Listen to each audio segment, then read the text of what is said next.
11ই December দিনটা ছিল খুব খুশি, কারণ আজকে আমার ছেলের জন্মদিন। মহাদেবের আশীর্বাদ ও পরিবারের সকলের কাছে আশীর্বাদ নেওয়া হলো। আর সেই সাথে ফেসবুকের ফার্স্ট পেমেন্ট দিয়ে কি কিনলাম, সকালবেলা ঘুম থেকে উঠে ব্রাশ করে তাড়াতাড়ি করে চলে গেলাম সবজি মার্কেট। সবজি মার্কেট এসে পর আমার পিছনে যে দোকানে দেখতে পাচ্ছ, এখানে কিছু কেনাকাটা করে পর চলে এলাম বাড়ি এসে খেয়ে নিলাম 1 কাপ চা। তারপর একটু বেলা করে চান টান করে রেডি হয়ে বেরিয়ে পড়লাম বেটুকে সাথে নিয়ে একতেশ্বর ধাম যাওয়ার উদ্দেশ্যে, কারণ আজকে ছিল আমার ছেলের জন্মদিন। চলে এলাম একতেশ্বর ধাম। এসে পর কিছু পুজো সামগ্রী কিনে নিলাম। পুজো সামগ্রী নিয়ে চললাম বাবার কাছে। আজকে ছিল বৃহস্পতিবার, তাই মন্দির প্রাঙ্গণে ভিড়ও খুব কম ছিল। সোমবার দিন আসার কথা ছিল আমার, কিন্তু সেই দিন আসা হয়নি। এই নাও তোমাদেরকে একটু বাবার দর্শন করে দিই। হর হর মহাদেব। পুজো দিয়ে পর চলে এলাম বাড়িতে এসে দেখছি যে বেটুর মা অনেক কিছু রান্না করেছে আজকে ছেলের জন্মদিন বলে। এরপর শুরু হয়ে গেল দুপুরের খাওয়া দাওয়ার পর। এদিকে বেটু প্রথমে হাতে মাছের মাথা নিয়ে বসে আছে। এরপর শুরু হয়ে গেল আশীর্বাদ পর্ব। প্রথমে বেটুকে আশীর্বাদ করলো আমার মা। আশীর্বাদ করার সময় বেটু ভেগ করছিল।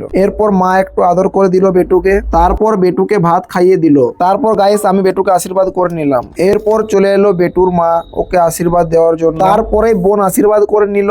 সর্বশেষে বেটুর বড় বাবার কাছ থেকে বেটু আশীর্বাদ নিল। এরপরে গাইস আমি বিকেল বেলা চলে এলাম এটিএম এর কাছে আমার ফেসবুকের ফার্স্ট পেমেন্ট তোলার জন্য। এটা স্বপ্ন না সত্যি আমি নিজেও বুঝতে পারছি না বন্ধুরা, এটা সত্যিই বটে। এই দেখো টাকা চলে এলো আমার হাতে। ফেসবুকের ফার্স্ট পেমেন্ট দিয়ে বেটুর জন্মদিনে আমি কিছু উপহার দেব। আর গাইস এটা কিন্তু স্মৃতি হয়ে রয়ে যাবে। চলো আর দেরি না করে তোমাদের দেখিয়ে নিলাম। এই দেখো হাতের একটা ব্রেসলেট কিনলাম। ফার্স্ট পেমেন্ট দিয়ে এটাই হয়েছে। আমি কিন্তু ফার্স্ট পেমেন্টের আলাদা করে ভিডিও করতে পারতাম, কিন্তু করিনি, তোমাদের এখানে বলে দিলাম। এরপর গাইস রাত্রেবেলা চলে এলাম সেলিব্রেশনে জন্মদিনের কেক কেনার জন্য। তোমরা নিশ্চয়ই ভাবছো আমি বাঁকুড়াতে কেক কিনতে গিয়েছিলাম, কিন্তু না বন্ধুরা, এই সেলিব্রেশন দোকানটা আমাদের কাঞ্চনপুরে আছে। গাইস এই দোকানটিতে যে শুধু জন্মদিনের কেক পাওয়া যায় তা নয়, বিভিন্ন ধরনের জিনিস পাওয়া যায়। ল্যাকটোজিন, সেরেল্যাক্স, হরলিক্স, বিভিন্ন ধরনের চকলেট, কেক, বিস্কুট। এই করতে করতে দেখছি দাদা নিয়ে চলে এলো অনেকগুলি কেক। ব্যবহারটাও খুব ভালো। প্রতিটি কেক আমাকে খুলে খুলে দেখাচ্ছিল, বলছে কোনটা নেবে দেখো, চয়েস করো। বিভিন্ন ধরনের কেক কিন্তু পাওয়া যায়। তার সাথে সাথে তোমরা যদি অর্ডার দিতে চাও, অর্ডারও কিন্তু কেকের নেওয়া হয়। 2 পাউন্ড, 3 পাউন্ড, 4 পাউন্ড, 5 পাউন্ড সব ধরনের কেক পাওয়া যায়। আমি এই কেকটা নিলাম। আর এই দেখো দাদা বসে পড়েছে নাম লেখার জন্য। খুব সুন্দরভাবে নামটি লিখে দিল রূপম। এরপর গাইস কেক নিয়ে আমি চলে এলাম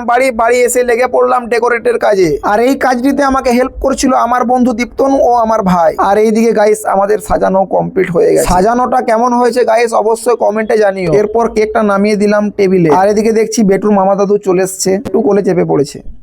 সো গাইস দেখতে পাচ্ছ আজ বেটুর জন্মদিন পালন হচ্ছে। খুব হালকাভাবে হচ্ছে। বাড়ির সকলে মিলে এই দেখো বাড়ির সবাই আছে। এই দেখো এখানে আগে ঘুমাচ্ছে।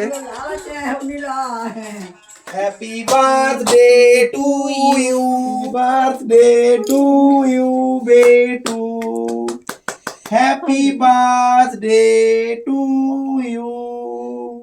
কেক কাটা হয়ে যাওয়ার পর গাইস বেটুকে আমি কেক খাইয়ে দিলাম। কেক কাটার পর বেটুর গালে আমি হালকা করে কেক লাগিয়ে দিলাম। বেটু ভাবছে সত্যি সত্যি লাগিয়েছে, কিন্তু না গাইস লাগায়নি। এরপর বেটুর মা বেটুকে কেক খাইয়ে দিল। তারপর আমার মা এসে আবার বেটুকে কেক খাইয়ে দিল। গাইস তোমরা বেটুকে আশীর্বাদ করো, ওর শরীর যেন ভালো থাকে, সুস্থ থাকে, ও সারা জীবন যেমন হাসি খুশি থাকে। তারপর এদিকে চলে এলো বোন এসে বেটুকে কেকটা একটু কেটে পর আবার খাইয়ে দিল। তারপরে গাইস চলে এলো আমার ঠাকুমা এসে বেটুকে কেক খাইয়ে দিচ্ছে। দেখো ঠাকুমা খুব খুশি আছে আজকে মনে হচ্ছে বেটুর কেক খেয়ে পেট ভরে যাবে, কারো আর কিছু খেতে পারবে না। তারপর চলে এলো দীপ্তনু বন্ধু আমার। জন্মদিন সেলিব্রেশন করা হয়ে গেল, এরপর খাওয়া দাওয়া হবে, তো চলো। আর গাইস জন্মদিন বলে কথা, হালকা করে বাড়িতেই তৈরি করা হয়েছিল ফ্রাইড রাইস, লুচি, মিষ্টি, তারপর কফির ঝাল, পাঁপড়, কষা মাংস আর পায়েস। আজকের ভিডিওটি গাইস তোমাদের কেমন লাগলো অবশ্যই কমেন্টে জানিও। চলো আজকের ভিডিওটি এখানে শেষ করছি। দেখা হচ্ছে পরের একটি সুন্দর ভিডিওর সাথে। Tata bye bye.